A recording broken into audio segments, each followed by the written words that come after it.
કેમ છો બધા? મજામાં છો ને? આજે આપણે બનાવીશું વેડમી. ઘણા એને પૂરણપોળી પણ કહે છે. એને માટે મેં વાડકીનું જ માપ લીધું છે. તુવરની દાળ લીધી છે 1 વાડકી. તુવરની દાળની જગ્યાએ ચણાની દાળ પણ લેવાય. 1 વાડકી ગોળ લીધો છે. તમે ખાંડ ને ગોળ મિક્સ પણ કરી શકો. ઘઉંનો લોટ છે 1.5 વાડકી અને અડધી વાડકી તેલ છે. 2 ચમચી આપણે મોણમાં નાખીશું અને બીજું શેકવા માટે છે. આ જાયફળ, એલચી અને લવિંગનો પાવડર છે. 4 એલચી છે, 4 લવિંગ છે અને બીજા જાયફળનો નાનો ટુકડો છે. આમાંથી તમારે કોઈ સ્કીપ કરવું હોય ને તો પણ કરાય. તુવરની દાળને મેં ધોઈને 2 કલાક માટે પલળવા મૂકી છે. આ મારી દાળને મેં 2 કલાક સુધી બોળી હતી. તમારે અડધો કલાક પણ આ દાળને બોળવાની, તો જ એ સરસ ઓછા પાણીમાં ચડશે.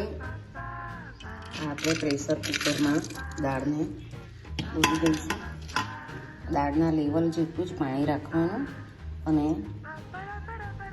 3 થી 4 સીટી, 3 સીટીમાં તો થઈ જ જશે. મારે 2 કલાક દાળ બોરી હતી એટલે એને હવે બાફવા મૂકીએ.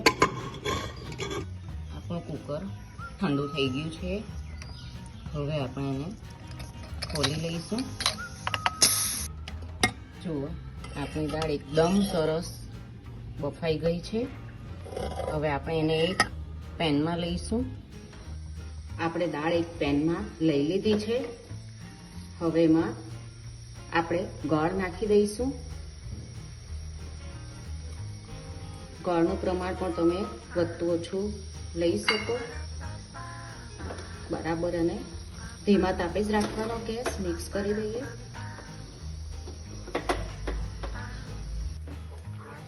આપણો ગોળ બરાબર મિક્સ થઈ ગયો છે. એને આમ સતત હલાવતા જ રહેવાનું એક જ દિશામાં. તમે એમ નહીં કરશો ને તો છાંટા ઉઠશે ને, દળશો તમે. એટલે એને મીડિયમ ગેસ પર જ રાખવાનું છે. અને આપણું મિશ્રણ ઘટ થઈ ગયું છે.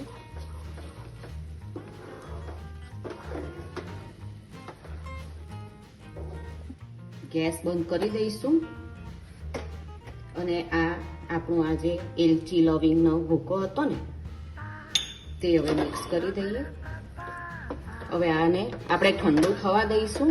ત્યાં સુધીમાં આપણે લોટ બાંધી લઈશું. આપણે પૂરણપોળીનું આ પૂરણને ઠંડુ કરવા મૂકીશું. ત્યાં સુધીમાં આપણે લોટ બાંધી લઈએ.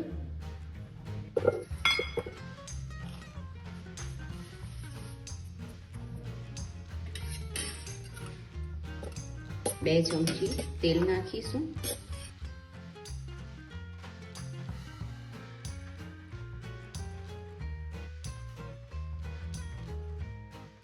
આપણે રોટલી જેવો જ લોટ બાંધવાનો છે.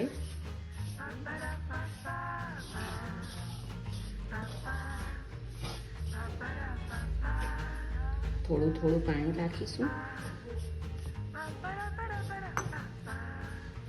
આપણો લોટ બંધાઈ ગયો છે. જુઓ, હવે એને આપણે થોડીક વાર ઢાંકીને રહેવા દઈશું. આપણે આ લોટના પણ બનાવી લઈશું લુવા.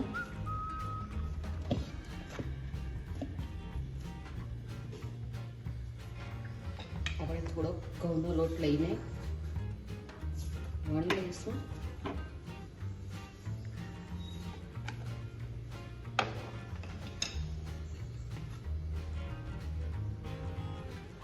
આ રીતે આપણે કચોરી ભરીએ ને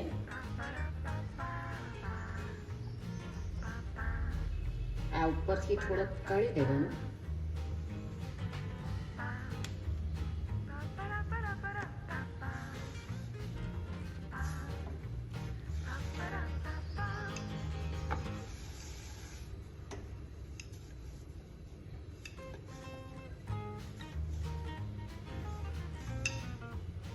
એકદમ હલકા હાથે જ વણવાનું છે. ભાર નથી આપવાનું. આ ગેસ ચાલુ કર્યો છે આપણે.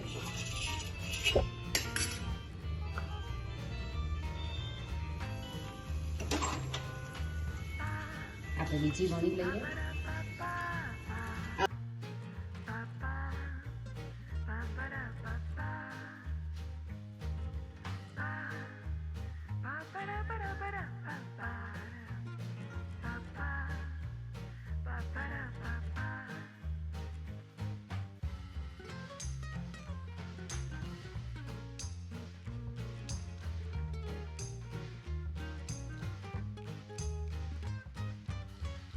હું આ તેલમાં શેકું છું.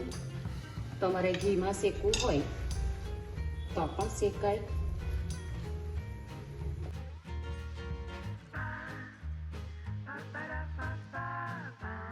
જો આ ફૂલીને આપણી આવી રીતે જ બધી કરી લેવાની.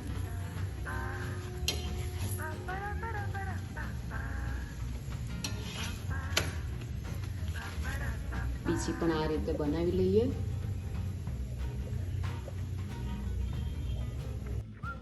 આપણી વેળવી બનીને તૈયાર છે.